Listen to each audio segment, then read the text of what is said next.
Listening test. You will hear a number of different recordings and you will have to answer questions on what you hear. You will have time to read the instructions and questions and you will be given time to check your work. All the recordings will be played once only. The test is in 4 parts. Now turn to part 1. You will hear a conversation between a student and a job advisor. First, you have some time to look at questions 1 to 5.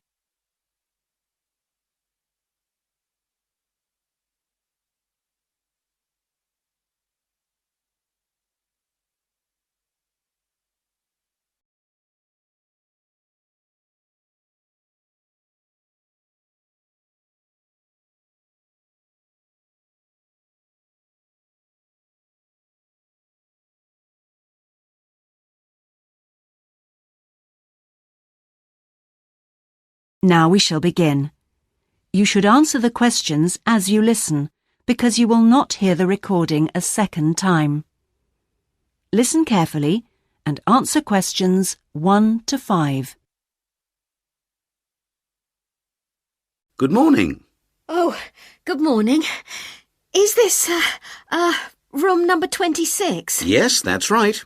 So, is this the Student Job Centre? It certainly is. How can I help you? Well, actually, I'm looking for a job, a part-time job. Do you have anything available at the moment? Yes. Are you a registered student?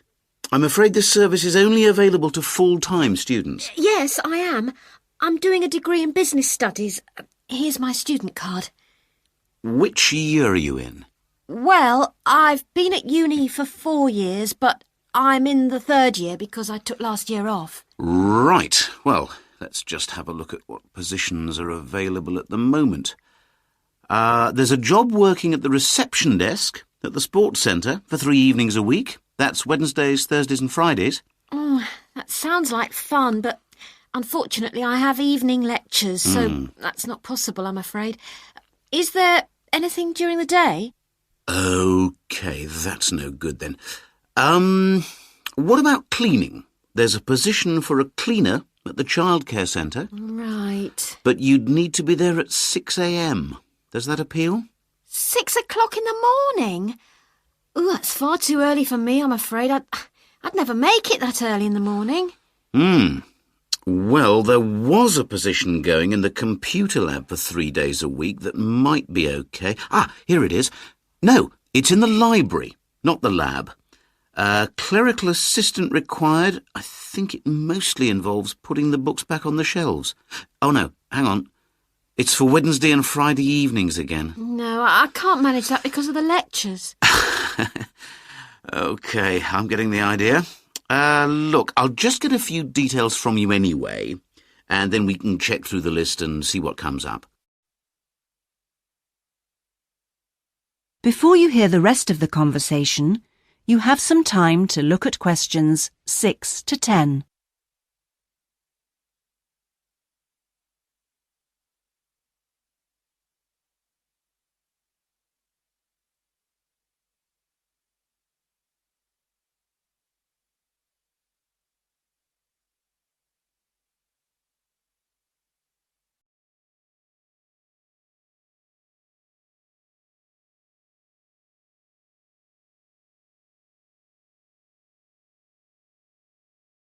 Now listen and answer questions 6 to 10. We'll fill in the personal details on this application form first, if that's OK. Yeah, that's fine. Now, what's your name again? Anita Newman. That's Newman. And your address, Anita? I'm in one of the halls of residence for postgraduate students. You know, International House. OK, that's easy. What's your room number there? Room B569. No, sorry, B659. I always get that wrong. I haven't been living there very long. Do you have any other skills? Typing, languages, that sort of thing? Well, I speak some Japanese. Right, I'll make a note of that.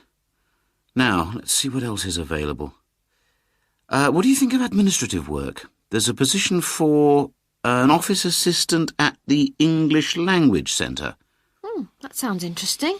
It's for 3 days a week, Monday, Friday and Saturday mornings. Interested?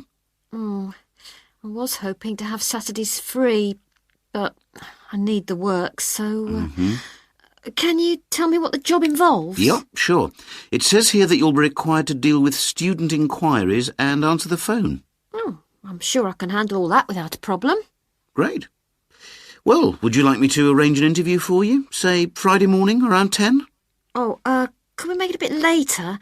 Unfortunately, I've got something to do at 10. Would that be okay? Not a problem. How about 11:30? Hope it works out for you, Anita. Me too. And thanks for all your help. That is the end of section 1. You now have half a minute to check your answers.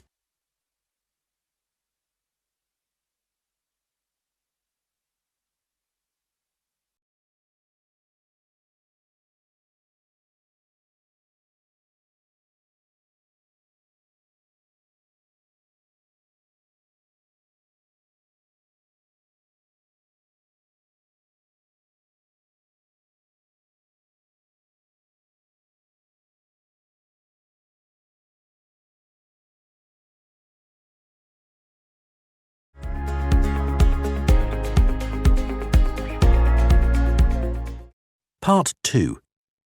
You will hear a talk given by a group offering a walking holiday to raise money for charity. First, you have some time to look at questions 11 to 16.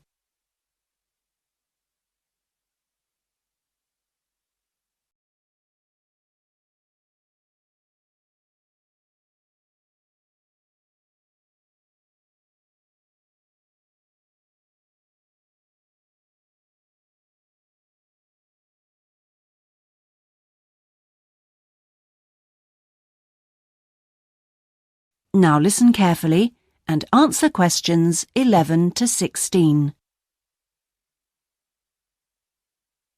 Good morning.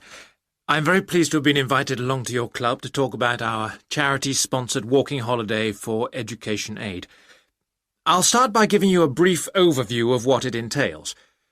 First of all, let me explain what we mean by sponsored here. This is where people promise to donate money to the charity if you achieve your goal.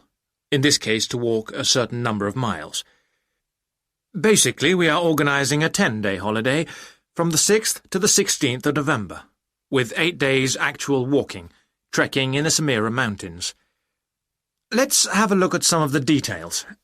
We require you to raise sponsorship money of at least $3,200, paying $250 of it up front as a deposit, and the rest in stages throughout the year. Out of this, about 35% will go on your expenses, and that leaves 65% guaranteed to go to the charity. Which brings me to the most important part. This trek is being specifically organised to help education in the Samira region. Last year, we helped train teachers for the disabled, and this year we're focusing on the pupils. Each of the walkers' sponsorship money will go to help an individual special needs pupil in one of the mountain schools. In the second part of the talk, I'll be giving you a lot more details. But back to the basic information. Age limits. This is the second time we've run this kind of holiday, and on the first we even had an 80-year-old. But we found it was wise to establish limits this time. You have to be at least 18, and the top limit is now 70. Though you need to obtain a health certificate from your doctor if you are over 60 years old. Now, the Samira Mountains are among the highest in the world, but you mustn't be too daunted. We will mainly be trekking in the foothills only, although there will be spectacular views even in the foothills. However, you will need to be extremely fit if you aren't now and you're interested in coming with us. You have plenty of time to get into shape. You'll be sleeping in tents, so you must have quite a bit of equipment with you, but you will be helped by local assistants. Your bedding and so forth will be carried by them. We ask that you only walk with a small rucksack with needs for the day. I don't think I've really said enough about the marvellous area you'll be walking in. Let's have a look at some of the sights you'll be seeing. Apart from these spectacular snow-covered peaks and valleys, There are marvellous historic villages. The area has been famous for centuries for making beautiful carpets, although recently there has been a trend to move into weaving blankets and wood carving. The people are extremely friendly and welcoming. We deliberately keep the party small in size to minimise disruption to people and landscape. Before you hear the rest of the talk, you have some time to look at questions 17 to 20.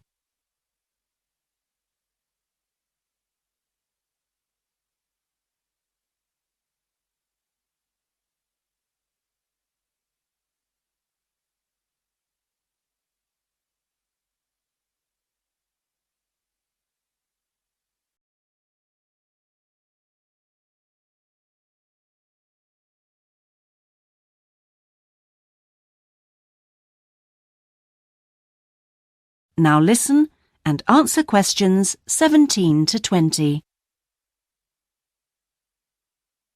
I hope that there are still some people interested. I will be distributing leaflets at the end where you can find out more information.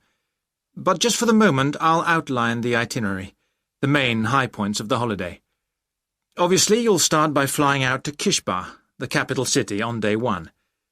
After a couple of days to acclimatise yourself, you'll start the trek on day 3, walking through the enormous Katiba forest, which will take the whole of the day. Day 4 takes us higher up, going through the foothills, past a number of villages, and visiting a school for the disabled in Sohan. Then you have a rest day, that's day 5, before going to the spectacular Kumi Temple, with 12th century carvings, set in a small forest by a lake, and that's day 6, the highlight for many. We stay near there for day 7, because then comes the hardest day, walking through very mountainous country, but culminating in a swim in the Pate Falls. This is the highest waterfall in the region. Day 9 is much easier, with part of the day spent in a village where they make some of the gorgeous red blankets. Then back down to Kishbar and the journey home. So, you can see it's a pretty packed timetable. That is the end of section 2. You now have half a minute to check your answers.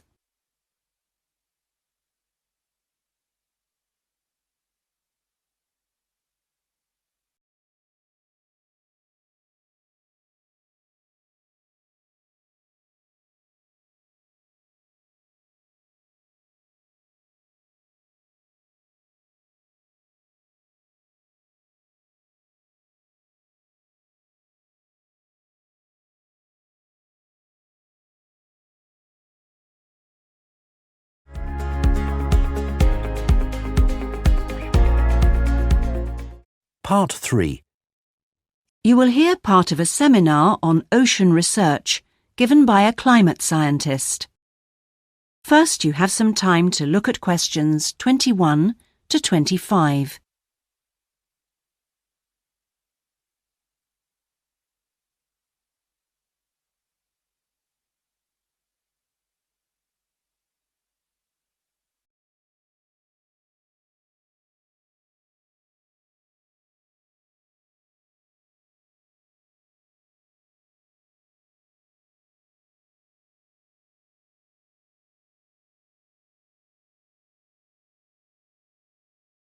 Now listen carefully and answer questions 21 to 25.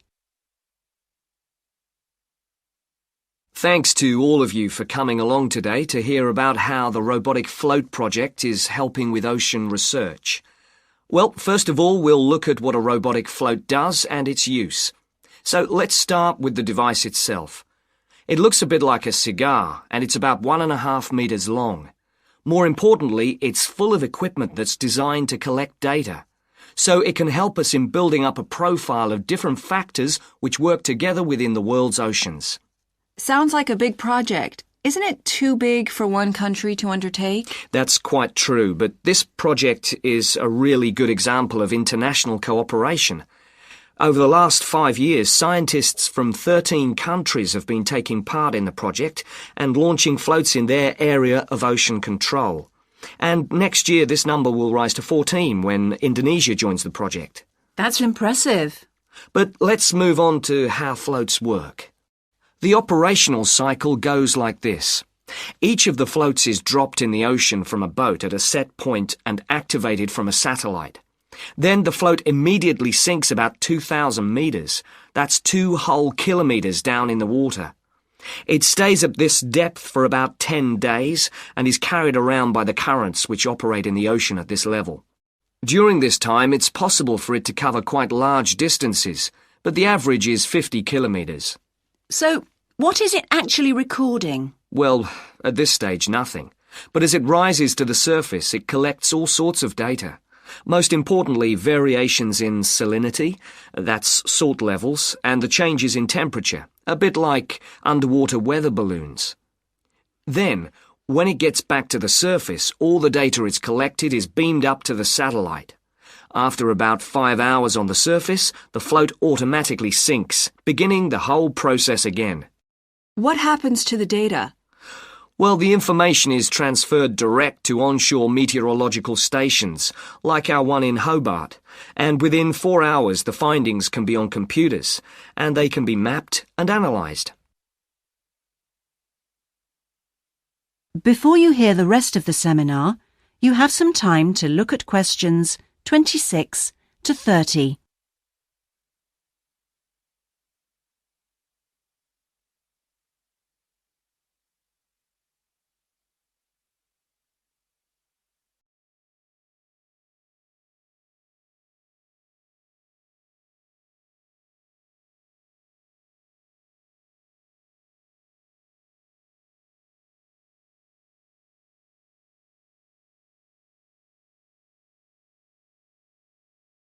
Now listen and answer questions 26 to 30. You say you're building models of the world's ocean systems, but how are they going to be used? And more importantly, when?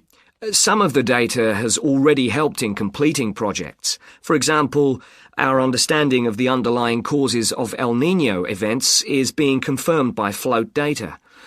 Another way we're using float data is to help us to understand the mechanics of climate change, like global warming and ozone depletion. That's part of an ongoing variability study, but the results are still a long way off. However, this is not the case with our ocean weather forecasting. Because we know from the floats what the prevailing weather conditions will be in certain parts of the ocean, we can advise the Navy on search and rescue missions. That's happening right now, and many yachtsmen owe their lives to the success of this project. In addition, the float data can help us to look at the biological implications of ocean processes. Would that help with preserving fish stocks? Yes, and advising governments on fisheries legislation. We're well on the way to completing a project on this. We hope it will help to bring about more sustainable fishing practices. We'll be seeing the results of that quite soon. It sounds like the data from floats has lots of applications. Yes, it does. It's also a powerful agricultural tool. If we were aware of what the weather would be like, say, next year, we could make sure that the farmers planted appropriate grain varieties to produce the best yield from the available rainfall. That sounds a bit like science fiction, especially when now we can't even tell them when a drought will break. I agree that this concept is still a long way in the future, but it will come eventually, and the float data will have made a contribution. That is the end of section 3. You now have half a minute to check your answers.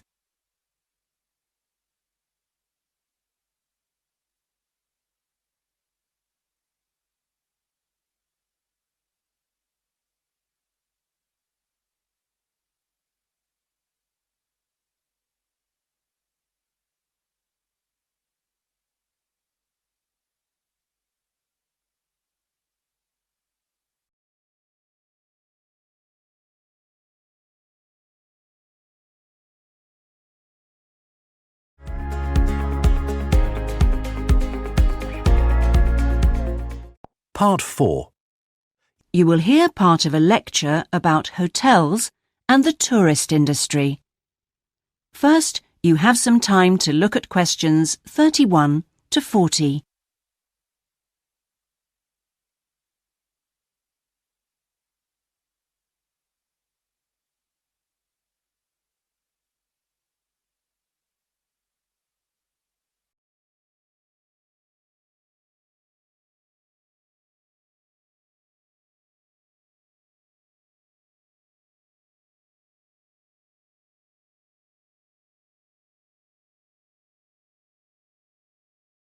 Now listen carefully and answer questions 31 to 40. Good morning, everyone. Today's lecture forms part of the Hospitality and Tourism module. Last week, I looked at the economy end of the hotel business.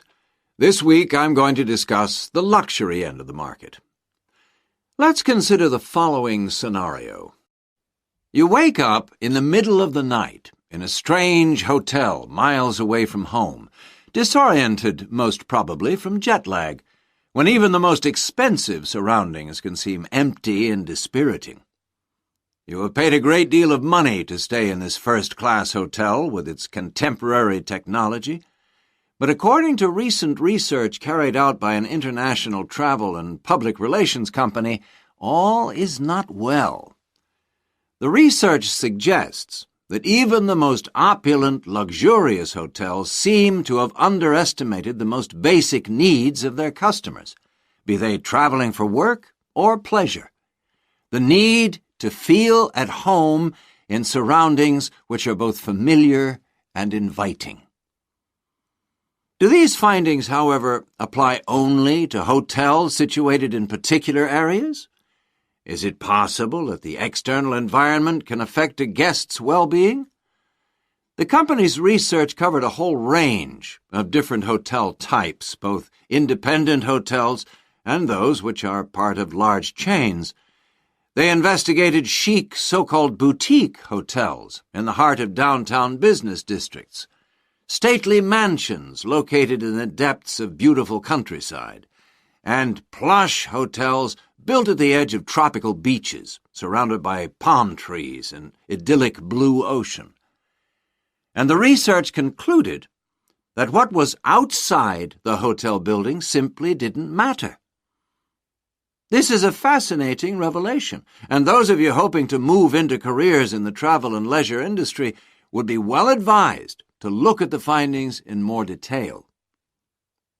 But back to the main point of this lecture, the need to feel at home. What can the hotel industry do about it? And is the very idea so subjective that it's impossible to do anything about it on a global basis?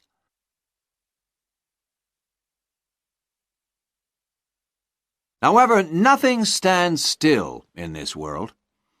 One company has come up with the slogan, "Take your home with you," and aims to provide clients with luxury serviced apartments. Those in the business travel industry maintain that these serviced apartments dispense with all the unwanted and expensive hotel services that business travelers don't want, while maximizing the facilities they do want. For example, not only sleeping and living accommodation, but also a sleek modern kitchen that allows guests to cook and entertain, if they wish, at no additional cost. The attractions of such facilities are obvious, and it'll be interesting to see whether the company manages to establish a trend all over the world and make a lasting impact on the luxury accommodation market. Now, finally, I want to consider the psychology underpinning the traditional holiday hotel industry. As a hotelier, how do you go about attracting people to give up the security of their own home and entrust themselves to staying in a completely strange place and sleeping in an unfamiliar bed? Firstly, hotels exploit people's need to escape the predictability of their everyday lives. For a few days, people can pretend they are free of responsibilities and can indulge themselves. Secondly, there is something very powerful in our need to be pampered and looked after. It's almost as if we returned to being a baby when everything was done for us and we felt safe and secure. And not far removed from this is the pleasure in being spoilt and given little treats, like the minuscule bottles of shampoo and tiny bars of soap, the chocolate on your pillow at night. And we actually forget that we are paying for it all. Next week, I'm going to look at eco-hotels, a fairly new phenomenon, but increasingly popular, particularly... That is the end of part 4. You now have half a minute to check your answers.